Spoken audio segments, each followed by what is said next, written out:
mga kalakwatsa. It's my birthday today. Yes. So, ano bang plano natin ngayon? Dahil birthday nga natin, expired na yung 5 taon nating lisensya, and looking forward tayo sa 10 years na driver's license. Okay. Samahan niyo ako magpa-lisensya. Yan. Para mag-effort, ano? At ayun na nga mga kalakwatsa, pa-outfit check muna si Inang. Say hi! Hi! Anya! Hello! Good morning! Good morning! Good morning, Sam! Yes, it's happy birthday! Ring ring! Okay, so let's prepare na yung ating almusal kasi bawal magutom si Inang. Alam nyo yan. Hindi pwedeng nagugutom ang inang ninyo. So kukuha muna tayo ng bigas sa ating mahiwagang baul at mag-aanlaw na tayo para makapagluto. Ganyan tayo kabilis mag-anlaw. Yan, okay. Ngayon naman, kuhanin na natin yung yung ating ipinakatatago-tago, no, na, alam nyo na, matagal ng bacon at matagal ng mixed veggies. Ayan nga, hirap na hirap, diba? Kasi nga, matagal na siyang nandun sa ref. Yan. So, panahon naman na siguro para makain siya. Yan. May for the coffee pa tayo, diba? Thanks KLT. Yan. In fairness, masarap kasi itong coffee na to. So, kahit na for the kabog ang dibdib ng inang. So, habang pinapainit na natin yung tubig sa coffee, yan.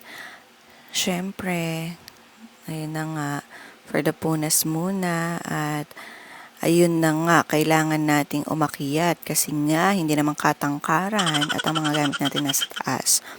Okay, susamahan niyo akong magluto ng aking almusal.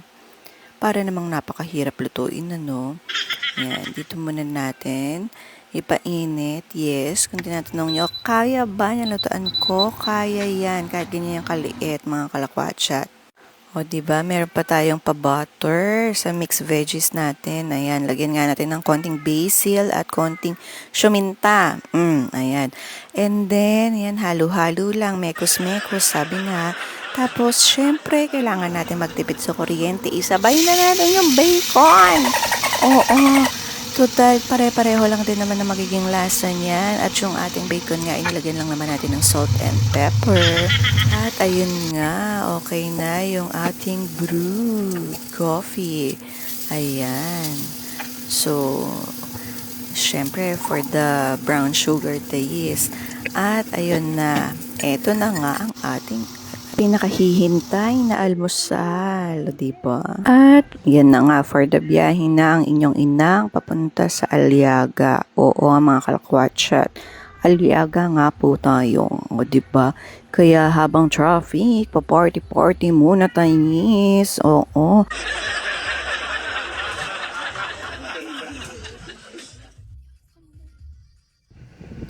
At tapos na nga tayo maglisensya.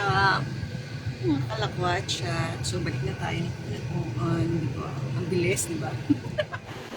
At ayun na nga, kailangan natin magdahan-dahan sa pag-reverse dahil nasa LTO pa tayo. Baka mamaya hindi ma-renew ang lisensya pag nakabangga ang inyong inang. Okay, so biyahin tayo ulit pabalik ng Cabanatuan. At for the gutom nga, ayun, dito tayo sa ating paborito na ramen house, ang Kinobruta. At habang naghihintay nga ang inyong inang, syempre for the check muna tayo ng ating cellphone. Baka may mga nag-chat na. Oo, 'di ba? Bumati. Ayun, umaasa nga ang inyong inang na may bumabati. Okay, so ito na nga yung ating ramen. Ito talaga yung paborito ko dito, mga kalakwatsa. At may hinihintay pa akong order ko, yung aking gyoza. Yan. At habang naghihintay, tikman na natin siya. Oo, kasi talaga naman, ang sarap nito kahit na medyo masakit siya sa mga kasukasuan dahil may munggo sprout. Ayan. Pero may mozzarella cheese kasi to, tapos medyo spicy siya. At ayun na nga, yung ating gyoza, hindi mabubuo ang meal ni Inang kapag walang gyoza. At after lunch nga, nakauwi na ang inyong inang, di ba? Ganun lang kabilis ang birthday celebration. Charis! Siyempre, kailangan natin ng time naman sa ating mga 4 babies. Ayan. 'Di ba? Si Trixie. Oh, sige. Sige, ikaskas mo pa, Trixie. Nako po. Ayan, kayong dalawa ni Sam. Kahit kailan talaga naman. Wala kayong kasing kulit. Ayan, ito yung ating chummy. 'Di ba? Mukha siyang chummy bear. Ayan, bumalik ka na dyan. Okay, so, ang totoo niyan mga kalakwatchat. Ayan, kinuha lang natin yung ating mga dokumento. Ayan, sa bahay kasi renewal na ng ating amilyar. Siyempre tayo ay independent. Charis, independent. Wala ka lang talagang jowa, inang, Ayan. So, nagbayad nga tayo ng amilyar. Ang kagandahan naman pala, kung meron kang or kukuha ka sa mga real estate, ganon, yung ibang requirements, sila na ang magpo-provide. So, walang kahirap-hirap, bayad lang. Okay?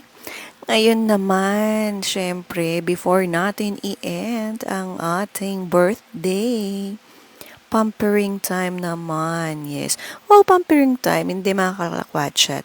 Magpapaayos lang tayo ng pilik mata. Oh, diba? Diba? Hindi ko na pinakita sa inyo kung paano nilagay kasi medyo mahapdi talaga. Hindi kagandahan ng itsura ni Inang habang nilalagay kasi naiiyak ako talaga naman. Salamat na lang kay ate dito sa Meraki. Binigyan niya ako talaga ng portable na, ayun, alam niyo yon, na fan kasi nga sobrang sakit niya, hapdi. Hindi naman masakit, mahapdi lang. Dahil nga dun sa pandikit. Pero in fairness, diba? Paggising mo, plakado ang pilik mata ni Inang. 'Di ba? Ayan na nga. Parang nabuhay ang mata. Yun pala yung effect niya, no, mga kalakwatsyat. Parang buhay na buhay yung mata kapag napakahaba ng pilik mata. Gandang-ganda yan. Pero in fairness, ang ganda nga ng kanilang store. Di ba? Wala nang tao, ako na lang. At thank you, Meraki, kasi in-accommodate nyo pa rin ako kahit last call na talaga naman. Mag-isa ko lang yan. Feeling espesyal dahil dyan. See you next year.